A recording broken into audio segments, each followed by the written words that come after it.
Here we go.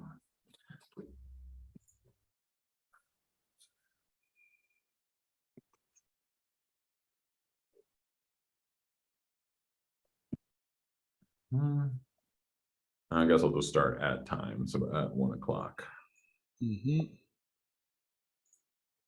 Got some attendees coming in. Hey, I do have somebody in here now.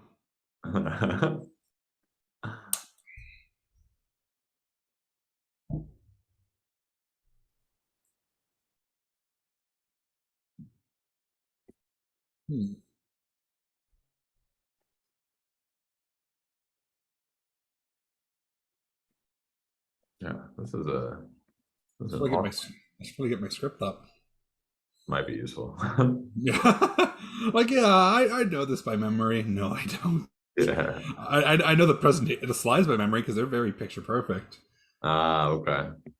Minimalism, slide minimalism. I hate words on slides so much. Oh, I have that problem where I put too many words on a slide. That's definitely something I need to get better at. I mean, I don't want to read off a slide, so that's like my biggest concern.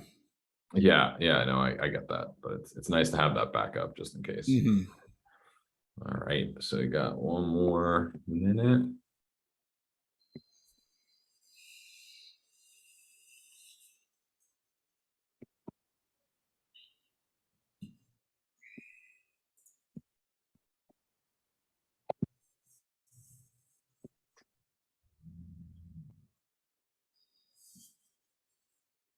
Right.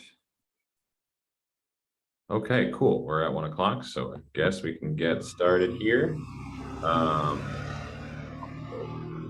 Vehicle in the background. All right, so hi, my name is Ben Batorsky. I'm going to be moderating this session, and so feel free to ask me any questions if you have issues with Zoom, if you can't hear, if you have technical difficulties here for you. So we'll be having this talk, and then there'll be a Q&A at the end. So if you want to ask questions, you can click on the little chat icon at the bottom of the screen, put your questions in there, or you can raise your hand and I can unmute you and you can ask the question. So this will be ending in 40 minutes and, on the dot. So yeah, just keep your questions family friendly, so we don't really tolerate any kind of abusive behavior here. And with that, I will introduce our speaker. So this is Roberto. He is from the podcast History of Saqartvelo, Georgia. Did I get that right? Yep. Oh, yes, Saqartvelo. Okay, first try. Great. So I'll just hand it off to you, Roberto. Alrighty. So let me get this presentation shared because there we go. Alrighty. So Gamarjoba, and welcome to Intelligent Speech 2022. As you probably know, because you're in this room, my name is Roberto from the History of Saqartvelo, Georgia. And today we'll be talking about a very important topic for religious Georgians, those who moved to the Holy Land. We will see the influence that they had throughout Jerusalem, mainly at the Holy Cross Monastery, which was their main holy site. Welcome to the Georgian influence on the Holy Land. Now, before I continue with my speech on the topic, I need to give my thanks to Tamila Migalobrishvili and the expedition she led to Jerusalem to explore all of these holy sites. Without her persistence, knowledge, and academic writing, there honestly would be little to no English writing on the subject, and God knows I can't read Georgian. So she saved me a very expensive trip to Jerusalem by getting access to all of these sites and into their archives. May she rest in peace. Now, on to the subject material, which you're also waiting to hear about. What exactly was the Georgian influence on the Holy Land? That is a massive question that'll take hours to talk about, so strap in and get ready. Well, I'm going to keep it short, just for the sake of everyone in the room, and so you can see other presentations after this. You see, Georgia was the second Christian nation in the world, and because of their connection to the Romans and Christianity, they had many special connections in Jerusalem, starting from their first Christian king, Miriam III in 334 AD, all the way to George XII in 1801. The Georgian people held a good amount of influence in Jerusalem. And it's not just dynastic figures. We have rather famous ecclesiastical figures involved in the area, such as Peter the Iberian. Mind you, They're probably all known as insert name here, the Iberian. Furthermore, seats of Georgian culture and literature emerged from Jerusalem and spread out to its surrounding areas as they founded different monasteries and hermitages. It's even considered the first place Georgian script appeared. From the 4th to 19th centuries, the Georgians of Jerusalem were not idle. Despite all the adversity they endured, especially after the Islamic conquest of the Holy Land, it's noted that they owned more than 40 monasteries and churches. Imagine that. Such a small place spreading out all over Jerusalem like that? This essentially allowed Georgians to engage widely with the multinational communities that you could find spread throughout Jerusalem and gave them a chance to adopt other ideals for use in the Georgian church. Now, the traces of Georgians in the Holy Land and the cultural influence Jerusalem had on Georgia provides an excellent way to trace cultural links between the Holy Land and the edge of empires. The main question I found myself asking the whole time I was reading into this whole expedition was, why is it important that the Georgian influence on the Holy Land be identified and taken care of? Well, the answer is simple. It has been 3 decades since Georgia had regained its independence from Russia after basically 200 years of occupation since 1801. This occupation removed any influence the Georgians had in Jerusalem and the surrounding areas, since the Georgian church was absorbed into the Russian one. This caused Georgian relics and church holdings to move into the hands of the Greeks, Latins, and Legasp, the Armenians. For those who are wondering why the Armenians are the worst ones to have lost their holdings to, just think of it as like one of your greatest enemies inheriting all your possessions after your death. It's not fun.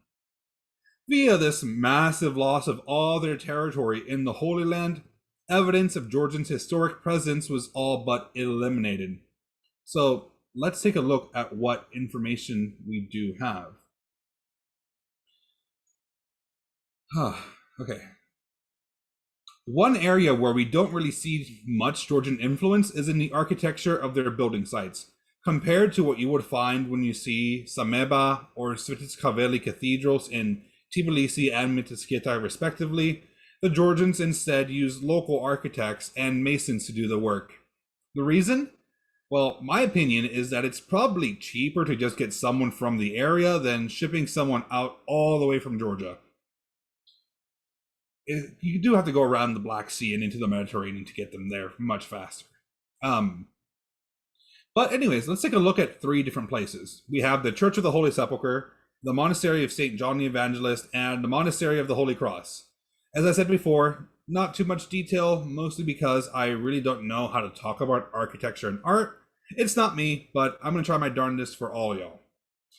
The Monastery of the Holy Cross in Jerusalem is considered to be one of the most significant cultural and scholarly centers to be founded by the Georgians. But was a monastery really founded by the Georgians? We have 2 contenders, as the whole origin story of the place is shrouded quite deeply in antiquity. The 2 contenders are the Greeks and, of course, the Georgians. The pro-Greek side claims that since this site was on Byzantine land and was more likely built during the time of Constantine the Great, or possibly even Justinian and Heraclius. Now, let me show you the supporting documents that the Greeks have to validate these claims. Yes, as you can see, the Greeks have no contemporary sources to support their claims upon the site. They do hold the monastery now, but that doesn't mean they built it. Now, the great thing about the Monastery of the Holy Cross is that it holds a nice treasure trove of Georgian manuscripts, many of which say that the monastery was built by King Mirian III, who reigned from 284 to 361. This means the Greeks were right that it was built in the time of Constantine the Great, but they got the wrong figure involved, which is understandable. It's not the first time people forgot about the Georgians. According to what evidence we do have, the monastery was either expanded during the reign of King Vakhtang Gorgasali, or Vakhtang the Wolf-Headed, or the more likely scenario, built by him in the 5th centuries. Since the origins of the monastery remain murky, we don't know what really happened. What we do know is that the monastery had not been cared for centuries. By the 11th century, a Georgian named Prohore Shavsheli, better known to us as Prohorus the Iberian, I swear, that's the epithet most Georgians get if they leave Georgia for anything, took the dilapidated monastery into his own hands and constructed a brand new monastery on the same site as the old one, founded by Mirian or Vakhtan. He is now credited as the founder of the Holy Cross. I mentioned a treasure trove of Georgian manuscripts in the monastery, and I want to bring attention to one called the Translation of St. John Chrysostom's Commentary on the Gospel of John. That's a mouthful. This manuscript jumped through several loopholes to be brought to the monastery of the Holy Cross in 1038. It brings attention to the fact that the monastery is allegedly built upon the site of the sacred tree used to construct the cross on which Jesus was crucified. Both Georgian and Byzantine tradition agree that it is in the same spot. We also have many 12th century accounts from pilgrims in Greek and a few other languages, such as those as the Scandinavian traveler Ceolwulf, dated from 1102 to 1103, and that of the Slav traveler Daniel, dated to around 1107. These make up the earliest accounts. For those who listen to the podcast and are caught up, you have heard that the Georgians kind of have a thing for sacred trees.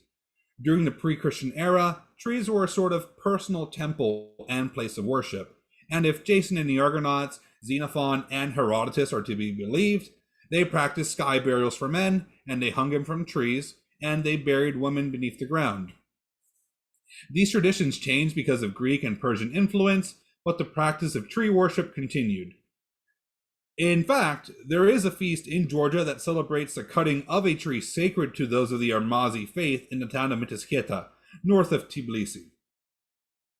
This sacred tree, much like the one the monastery resides on, was also cut into the shape of the cross and erected on a hill over Mitisketa as a symbol of Christian victory over the Armazi faith. This isn't the only example, though. A similar cedar tree from the same area as the one in Jerusalem was brought to Mitisketa and planted over Christ's tunic, later taking on magical healing properties after it was cut up and raised by Saint Nino to be the central pillar of the Saqartvelo Cathedral. Anyways, I'm getting too far back into Georgia. Let's cross back over to Jerusalem. Now, the legends of the site of the monastery of the Holy Cross can be boiled down to two legends. It is either the burial site of Adam, the first human, or the location of Lot's repentance. According to legend, Golgotha is the site of Adam's burial. Adam is frequently presented as a repenting figure, and Jewish Christians as a whole are charged with his burial and repentance. Ultimately, it's believed that these legends are Jewish in origin. It doesn't help that broader Jewish tradition maintains that Adam is buried in Hebron or Mount Moriah. The scholarly consensus on the matter is that Byzantine legend absorbed the story sometime around the 5th or 6th centuries, spreading throughout Palestine and other parts of the Byzantine Empire. It's still retold in oral and written sources and legends and is a frequent artistic subject. However, the legend changed. Around Prohore Shavsheli's time as a superior of the monastery of the Holy Cross, legend more often depicted the site as where Lot repented instead of Adam's burial ground. This is the Palestinian version, and it contrasts heavily with the Byzantine one, which maintains it as a site of Adam's grave. I would attribute the sudden change to the influence of Arab rule from around 640 to 1099. Lot was revered by both Christian and non-Christian Arabs in the Holy Land, and the dominance of this culture led to the Palestinian legend prevailing. It also helped that the earlier Georgians knew and understood this legend very well and managed to use it to their advantage, as it would put one of the most sacred spots in the Holy Land under their control. To further support this legend, a spot inside the monastery is called Lot's Cave and was used as a chapel since the 5th or 6th century. Believers can therefore lay claim to the monastery as both the spot of Lot's repentance as well as the sacred tree. Now, back to the finding of the monastery. While I did mention that the manuscripts within the monastery claim a 4th or 5th century foundation, there is no documentation outside it predating the 11th century that even mentions its existence. There are sources that go through all the churches and monasteries that were built or already in Jerusalem, and the monastery isn't one of them. Supposedly, in the monastery's collection, there is a 6th century Greek manuscript that could provide evidence for its existence at an earlier period, but Tamila Migalopolishvili's team could not find any evidence for such a manuscript and makes it seem like it never existed. At this point, it's pretty safe to say that the Monastery of the Holy Cross was built in the 11th century by Prohore Shavsheli, where he says in a colophon, quote, "I, Georgi Prohore, humble and greatly sinful, being only a priest, and not deserving reverence for my deeds, although poor and weak, have been granted the honor to build at this holy site of the life-giving cross." End quote. Of course, Prohore did not manage to do this by himself. How would a poor priest gather the funds to build a monastery for himself and his compatriots? Through the Georgian monarch, of course. Let's take a look at the Bagrationi dynasty of Georgia, specifically every ruler from Georgi I to Bagrat IV. Not really, just Bagrat probably. Georgian kings often pursued a policy aimed at expanding their international influence. Of course, Bagrat had the additional benefits of relatives in the Byzantine court and a long precedent for allowing the construction of monasteries and churches in the Christian East. These construction projects increased his prestige and established a wide-ranging system of cultural centers stretching as far as Antioch. Bagrat's international policy allowed him to be very active in Palestine as well. He built close relations with the Fatimid Caliphate, which allowed him to build the monastery of the Holy Cross in the desert near Jerusalem under the watchful eye of Prohore Shavsheli, and to have multiple manuscripts copied in the area. Up to this point, the Georgians had no control of any holy sites, and it was under Bagrat IV's purview that they had the chance to do so. As mentioned before, building monasteries and churches where manuscripts can be copied gives you the dual benefit of the prestige and of establishing places of worship and the cultural influence of establishing places of learning. Don't forget, this was all supposedly on the site of Lot's repentance, making it all the more significant. Although they enjoyed good relations, Georgian influence in the Fatimid Caliphate didn't extend to expanding the domain of the church in the area. The Fatimids were adamant that no one was allowed to build any new churches or monasteries, only allowing for the restoration of old ones which had been destroyed. This fact lends credence to the idea that Prohore only restored an earlier dilapidated monastery that King Vakhtang Burgasali built in the 5th century. At the end of the day, it's safer to say we don't know the exact answer because Georgian sourcing in general isn't the best. It's something we run into this podcast quite often. But enough talking about the monastery's founding story. I think it's time that we go inside and see what the place has to offer. From the get-go, the most important feature to talk about are the wall paintings that surround the monastery that showcase different kings, saints, and even writers from all time periods. But let us focus on the most important painting in the whole place, that of Shota Rustaveli. You're probably wondering, who the heck is Shota Rustaveli? Well, he is the national poet of Georgia, author of The Knight in the Panther Skin, the national epic poem of Georgia, and one of its most famous literary achievements. According to Georgian historians, Shota Rustaveli is buried within the monastery. I won't go much more into his life other than the fact that he was a treasurer for the ruler Tamar the Great of Georgia, who is often falsely called Georgia's female king. I'll explain it later on the show, but the Georgian language is genderless, so the word for king means ruler, not king or queen. If you translate it by meaning, Tamar would be called the Queen Regnus. Anyways, tangent over. Shota Rustaveli may have come to spend his final days in the Holy Land and resided in the... Ooh, lost my place. And resided in the... Where did it go? And resided in the monastery of the Holy Cross according to manuscripts held within the monastery's archives. While he stayed there, a portrait was painted of him. There it is. It's possible that it was repainted after his death to, make it look nicer now that he's dead. Rustaveli's portrait is actually at the feet of St. Maximus the Confessor and St. John the Damascene. Above those are half portraits of St. Michael of Sinai and St. Nikitas. Then, the worst thing that could have happened to Shota Rustaveli's legacy occurred. In June 2004, the portrait was defaced, quite literally. This defacement aligned with the visit of then President Mikhail Saakashvili to Israel, but that was probably a coincidence. Israeli specialists were able to restore it thanks to good documentation. There we go. It looks much nicer now. Now, there are other frescoes of which I'll show pictures of, but the one of Shota Rustaveli is probably the most important one that you should know about. I'll show a few and mentioning in passing who they are. So here you have, frescoes on the left. The fresco on the right-hand side is that of St. Peter and St. Paul, and then just more frescoes on the left-hand picture. So on the right picture, that is the supposed side of the sacred tree, and then you can see the a chapel on the left-hand side. Then you can see some Greek inscriptions and Georgian inscriptions above the entrance of the monastery, so you can kind of see that the Georgians were actually there. And then here's the iconostasis, which is basically the area where the priest goes behind and does his services and everything. And of course, some more frescoes, which involve the cutting of the sacred tree.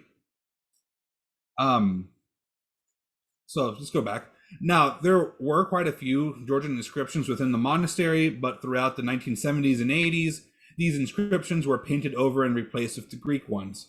There is a 1901 photograph that showcases Georgian inscriptions, but the photos taken in 1960 only show the inscriptions in Greek. Of course, Greek control over the monastery since 1862 did not help with preserving the church in its original form, but the Georgian inscriptions were eventually restored once again.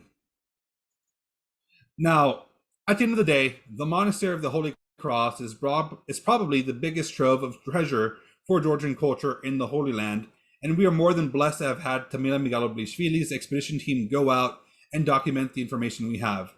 As I mentioned earlier, the loss of all the locations of Georgians held in Jerusalem and further away caused relics and frescoes to be sold off to private collections, massive amounts of sources to be lost, and the overall historic presence of the Edge of Empires to start evaporating. What you saw in this presentation are the very last tiny remnants. All I ask you as we finish this talk is to look past the surface of what you see in Jerusalem, because just beneath it is a trove of lost evidence of Georgian influence. Didi Madlaba, everyone, and our amazing tech admin will now open the floor for questions. Feel free to ask anything about the presentation or Georgia in general. Oops. Thank you so much. Really great, interesting presentation. So we do have a question in the chat. Is that an Ian? Yes. Was interested to know how Georgian architecture is different from Greek or Russian. Oh, give me the hard questions here.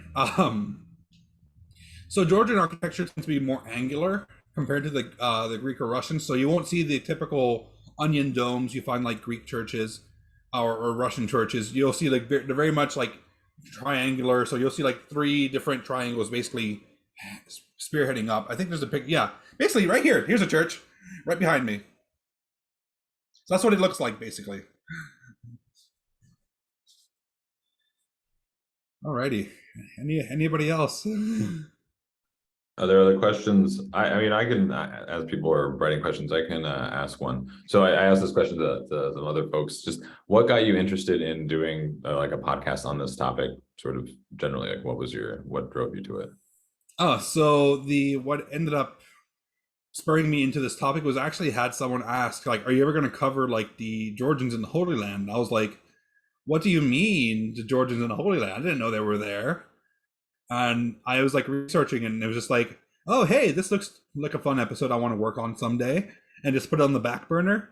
And then I was invited to present an intelligence speech, and I was like, well, this is technically a crossing, so I'm going to present on this instead, because that way I already have the books. Might as well just go forward and present on this topic, because it's like, it was very interesting to kind of read through like the single book we have on the topic because there's only one in English. Um, but it's written by a whole group of historians from Georgia, and just seeing all their different perspectives on like different items and locations and what influence was left and what has been changed is very fun to like read about. Cool. So we got another question here. Preston asked, did the Russian claim to be protectors of the Christians in the Ottoman Empire affect Georgiana access, I guess Georgia access, or Georgian, I guess, access or influence in the Holy Land?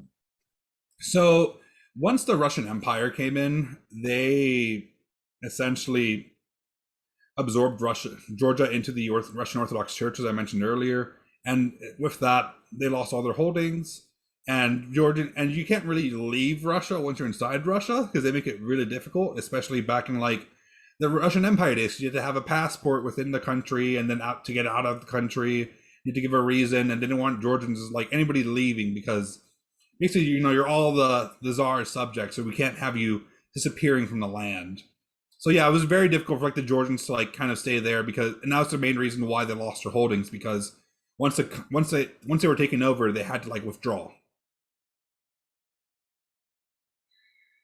Great. Got another question here. Ian asks, going a bit further afield, I know that one of the causes of the Crimean War was a conflict between Catholics and Orthodox Christians in Jerusalem. Did Georgians participate in that? So which Crimean War was it? Because there's a few. So essentially, the 1853, 1856, yes, the Georgians would have been involved with that, but they would have probably been under the Russian military at that point. So they would have been, if not directly, indirectly involved. It's because at that point it was 52 years of Russian control over the area.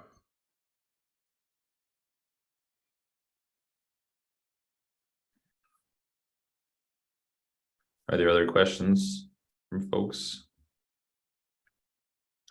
I mean, one question I had is, do you see a lot of like what you're researching and reading about here, sort of having impact in kind of like modern, discussion conflicts? I know there's a lot sort of going on in the area now, so I wonder if you have any thoughts on how those things like how the history sort of translates into what we are dealing with nowadays. So like conflicts in which area again? Sorry.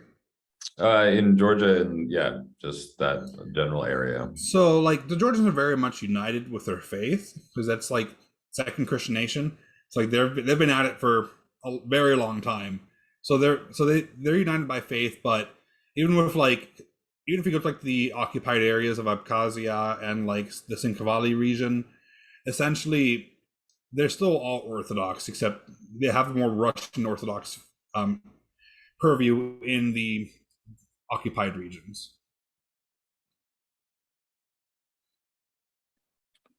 Gotcha. Yeah, I guess I guess I'm not articulating my question particularly well. I guess I'm thinking like, is that sort of like the same sort of thing that's happening now in Georgia? That's the same, like that identity still carries through now.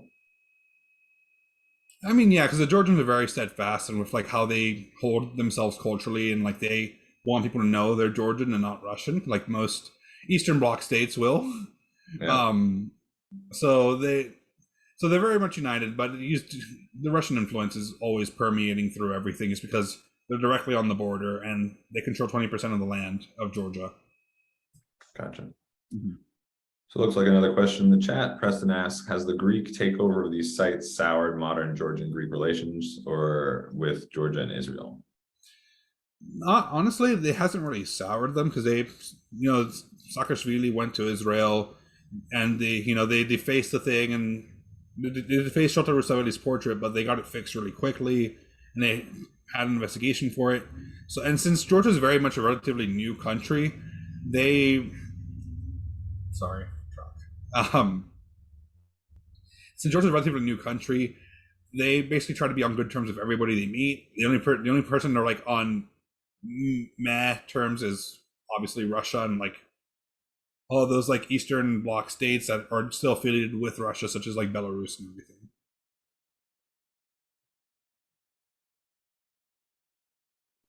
Great. Folks have other questions? Want to Okay, I thought I saw a new question pop up. You can ask me about anything, I like questions. Can I ask you about your shirt? What does your shirt say? Oh, so my shirt says Hobbit Cafe. So it is a restaurant in Houston, Texas that I really like going to. It's Hobbit themed, so. Oh, best wine. Oh. That's so Georgian wine is the best wine in the world. That is without a doubt. And with that, I am a fan of like sweeter wine, so I go with the semi-sweet Kinsmarauli wine. Basically any brand, but I prefer like the Marani Valley stuff. So that is like my go-to. I think I have a bottle back here somewhere hidden for an after party we're supposed to be going to tonight.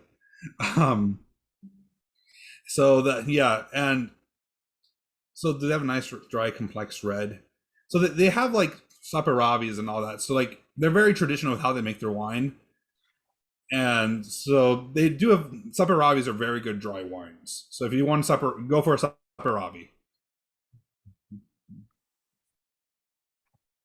You have any opinion on other Georgian food? It's all amazing. That's pretty much it. If you put Georgian food in front of me, I'm gonna like devour all of it. That is without a doubt the What's easiest the answer. top? Yeah, what's like a top dish? What's like your Oh like my if we were everybody was going to a Georgian restaurant today, what would we get? So everyone's going to Georgian restaurant today. I would say get some hinkali with like either cheese or like meat, and then so yeah, cheese or meat, and then get also a khachapuri because with the Azzuruli version, because that's the one with like that's like actual bread boat with an egg on top. You mix the egg and cheese together, and then you tear off bread and you dip it into the cheese. So it's like it's fantastic. I made it yesterday. Top it with some like ajika seasoning or like smoked paprika. It's great. Yeah, it seems like we do have a question about those cheese specific cheese filled bread boats. So they're very so Greta, they're very typical, and each region has like their own like variety of it. So the Ajara region has like the most famous version of it, but like the Imereti region will have like a more like pizza, like closed like pizza version, which like basically like a what's the thing like it's a Mexican dish. I can't remember the name, but yeah. But like basically it's like a covered like it's just like bread filled with cheese inside. It's very good. And then there's like some that are like make it actually just looks like pizza. They have different versions. And the Ajika from Trader Joe's, I buy that. I also can't taste spice because I lived in China for 2 years. So anything spicy for me is like non-existent at this point.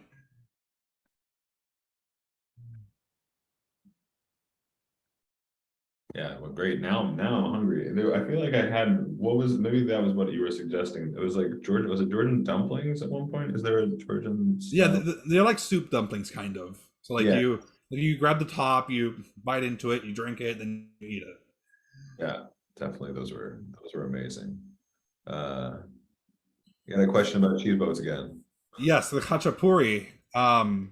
So I can write in the chat 'cause it's a very difficult thing to hachapuri, which it literally means like cheese bread.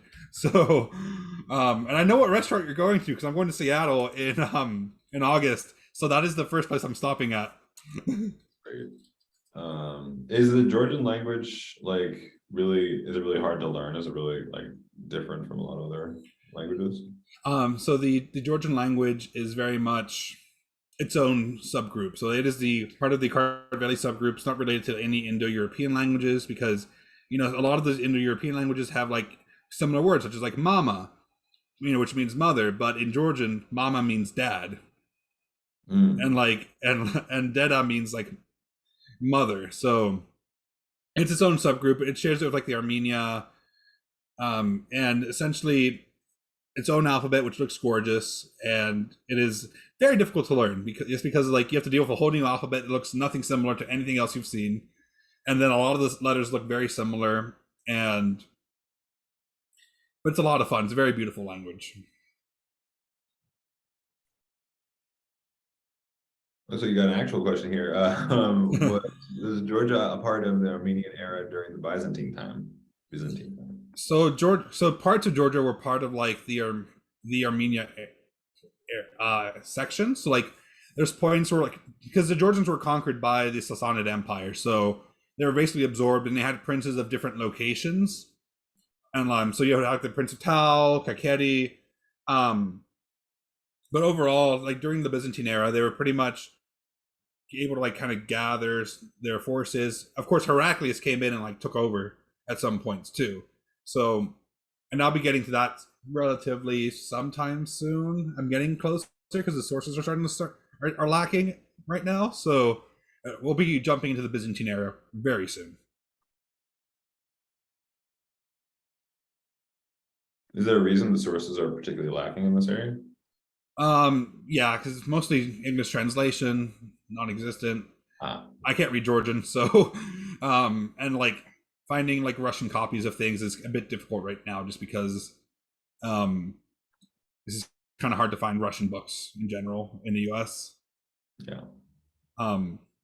But yeah, the source, and even then, like the sources are very much written by chroniclers who just kind of like, yeah, and then this happened because God tossed lightning at everybody and killed them all. Yeah, it happens. You know, unfortunate the way that happens. Hey, happy to a Roman emperor, so. So there, I guess if there's no other questions, we got about 5 more minutes. I don't know, Roberto, if you want to like any closing words or any sort of send off things here. Yeah, I can, if you guys want to find me, as I mentioned earlier, we are the history of Saqartvelo, Georgia. Saqartvelo is spelled Saqartvelo. You can find me on Twitter. I'm very active on there at history_Georgia, which is a lot easier in Saqartvelo. Also have a website. You can look at we can look at all our updated web pages for episodes and like find all our social media at History of Saqartvelo. And just give us a like and subscribe, and just here on out. It gets better after episode 6 is where it starts getting good. We actually have a narrative at that point, so don't judge my early stuff. Judge after episode 6. Great. Well, thanks so much, Roberto. Thanks for the great questions, everybody. And yeah, I guess I'll close this out. No, thank you, everybody. All right, take care. Sure, bye.